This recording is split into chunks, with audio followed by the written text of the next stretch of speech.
दरवर्षी पावसाळ्याआधी अति धोकादायक इमारतींची यादी मुंबई महानगरपालिकेकडून दाखवण्यात येते। यंदाही ती यादी समोर आलेली आहे, पण या इमारतीत राहणाऱ्या रहिवाशांचं नेमकं म्हणणं काय, या इमारतींची अवस्था सध्या कशी आहे याचा आढावा आपण घेणार आहोत। मी सध्या लालबाग परळच्या या इमारतींचा आढावा घेतोय।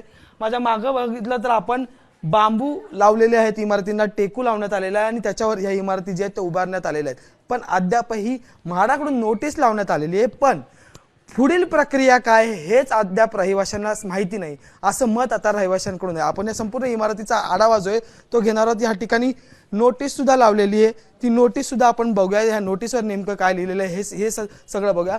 Mumbai building repairs and reconstruction board Mumbai, म्हाडाचंही आपल्याला चिन्ह जे आहे ते या ठिकाणी पाहायला मिळते। नोटीस अंडर सेक्शन 79A(1)(b) या अंतर्गत ही संपूर्ण 4 पानी जी आहे ती नोटीस ह्या ठिकाणी लावण्यात आलेली आहे। म्हणजे ही इमारत जी आहे ती वास्तव्यास धोकादायक आहे असं म्हणण्यात आलेलं आहे म्हाडाकडून, महानगरपालिकेकडून। पण दरवर्षी या नोटिसा येतात, दरवर्षी इमारतींचे आढावा घेतला जातो, पण इमारतींचं पुनर्वसनाचं किंवा मग रहिवाशांच्या पुनर्वसनाचा प्रश्न जो आहे तो दरवर्षी ऐरणीवर असतो। त्यामुळे लालबाग परळमध्ये राहणाऱ्या रहिवाशांसोबत आपण बातचीत करणार आहोत की काय नेमका मुद्दा आहे। आपण जर पाहिलं तर तुमच्या भागात सुद्धा आता नोटिसा लावलेल्या आहेत मुंबई महानगरपालिका असो म्हाडाकडून, पण आडलंय कुठं?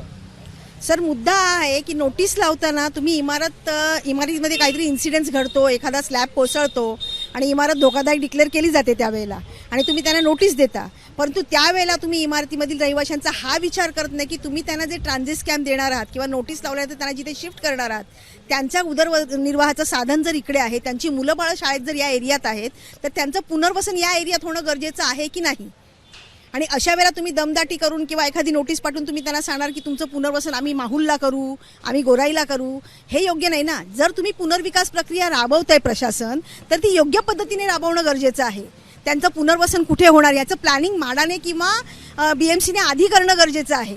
इमारत काय आज आणि उद्या उठून धोकादायक डिक्लेअर होत नाही ना, त्याचं डिलॅपिडेशन कंडिशनमध्ये यायला काहीतरी एक प्रोसेस होते ना, काही पिरियड जातो ना। अगदी महत्त्वाचा मुद्दा आहे। तुम्ही या इमारतीतले रहिवासी आहात, आम्ही आता अवस्था बघितली, बांबूच्या टेकूवर ही इमारत आहे, पहिल्या माळ्यावरचं एक घर तर पडकळीस आलंय, तरी अद्यापही कुठलीही कारवाई होताना पाहायला मिळत नाही, असं म्हणणं आहे का तुमचं? होय होय, आम्ही आमदारांच्याकडे सुद्धा गेलो होतो, तिकडे पण आम्हाला तसा रिस्पॉन्स मिळाला नाही आहे। त्यांनी पण आम्हाला ते नोटिसासंबंधी सांगितलेलं आहे। आणखीन ते म्हणतात की आम्हाला सी नोटीस वगैरे येईल, पण प्रत्यक्ष काय पुढे होणार आहे काय आम्हाला त्यातली काय, आम्ही त्याबद्दल एकदम अनभिज्ञ आहोत। त्यासंबंधी आम्ही त्यांना मार्गदर्शन करतो किंवा एखादा दुसरा बिल्डर वगैरे आम्ही बघतो, पण तिथून पण पूर्णपणे आम्हाला रिस्पॉन्स मिळत नाही आहे।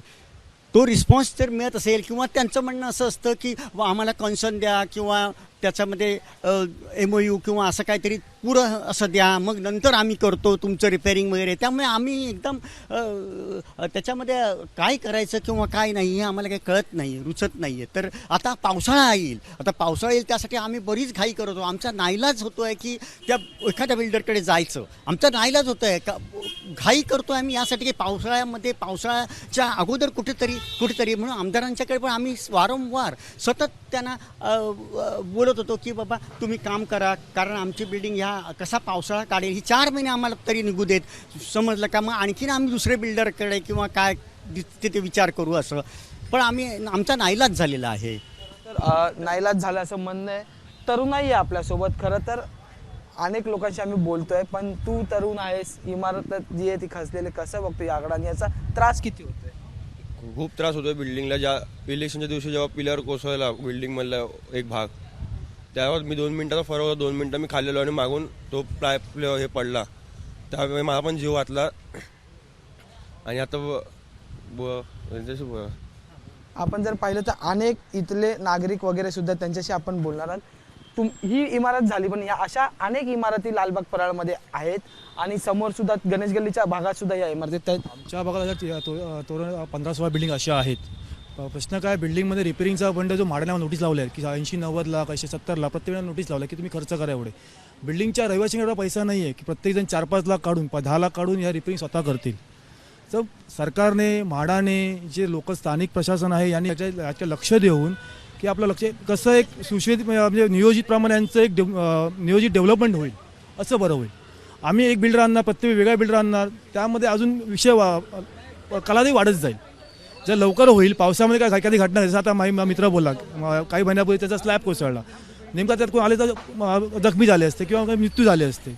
आज माझ्याकडे मी सकाळीच बघितलं फर्स्ट फ्लोअरला पूर्ण त्या काकी राहतात, एकट्या राहतात त्यांच्या, त्यांना दुसरा ऑप्शन पण नाही घर सोडून दुसरे जाऊ म्हणून. त्यांचा पूर्ण स्लॅब दिसतोय, आतल्या शिगा दिसतात, एवढं वर लिकेज आहे यांच्याकडे. पावसाने कधीही कोसळेल ते. मग जबाबदार मी आज कामाला, माझी आई घरी असते, उद्या त्यांची जीवित झाली, माझा मुलगा घरी असतो, त्याची जबाबदारी कोण घेणार? प्रशासन घेणार असेल का? तर ठीक आहे, का जीव गेल्यानंतर पैसे तर नाही, कामाचे नाही मला हो. अगदी शेवटचा प्रश्न येतो की आता स्थानिकांचं नेमकं म्हणणं काय आहे? या गणेश गल्ली विभागातील 15 इमारतीपैकी 9 इमारती ज्या आहेत त्या कोर्ट लिक्विडेटरच्या पोझिशनमध्ये आहेत. प्रशासन आम्हाला नोटीस लावते आहे, प्रशासन आम्हाला जागरूक करते वेळोवेळी येऊन की म्हाडाचे अधिकारी की तुमची इमारत धोकादायक आहे, तुम्ही ट्रान्झिट स्कॅमसाठी प्रस्ताव द्या वगैरे. परंतु हे करताना जर आमच्या इमारतीमधला बेसिक मुद्दा जो आहे की या इमारती कोर्टाच्या पोझिशनमधून निघून मार्केटमध्ये येण्यासाठी, विकासक पुढे येण्यासाठी त्या कोर्टाच्या पोझिशनमधून निघणं गरजेचं आहे. बरं, ही कारवाई करायची जबाबदारी प्रशासन रहिवाशांवर टाकते की तुम्ही कोर्टात अप्रोच आणि तुमच्या बिल्डिंगी रिलीज करून घ्या. हे सामान्य लोकांना साहेब शक्यच नाही आहे हे करणं. ही जबाबदारी पूर्णपणे म्हाडाची आणि BMCची लीज असल्यामुळे BMCची आहे.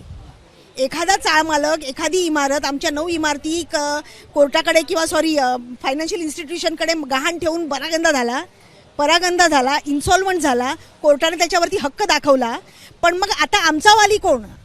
तुम्ही इलेक्शनला वोट मागायला येता आमच्याकडे, तुम्ही प्रचाराला येता, तुम्ही सभा घेता, तुम्ही आश्वासन देता, परंतु जेव्हा ह्या बिल्डिंगी रिलीज करायची वेळ येते तेव्हा ती जबाबदारी तुम्ही रहिवाशांवर का टाकता?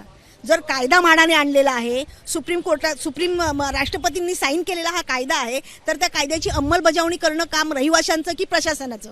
खरं तर हाच प्रश्न आहे की एवढ्या धोकादायक इमारती घोषित प्रत्येक वर्षी केल्या जातात, पावसाळ्याआधी त्याच्यावर नोटिसा लावल्या जातात, पण या नोटिसांचं पुढं काय होतं, या रहिवाशांचं पुढं काय होतं? इमारती खाली केल्या जातात पण घरं मिळत नाही. अशा अनेक तर्क किंवा मुद्दे समोर येताना पाहायला मिळतात. त्यातच आता या मुंबईच्या, धावत्या मुंबईच्या पुन्हा एकदा लालबाग परळ जो गजबजलेला परिसर गणेशोत्सवात पाहायला मिळतो, त्याच ठिकाणी जे आहेत त्या 9च्या ऊन अधिक इमारती ज्या आहेत त्या अति धोकादायक आहेत आणि त्याच इमारतींना जे आहे ती नोटीस म्हाडाकडून लावण्यात आलेली. त्यामुळे आता या इमारतींचं काय होणार, इथल्या रहिवाशांचं काय होणार, हा प्रश्न जो आहे तो सोडवावा लागणार आहे. व्हिडिओ जर्नलिस्ट अनिल पवारचा मी अजय माने, ABP माझा मुंबई. ABP माझा, उघडा डोळे बघा नीट.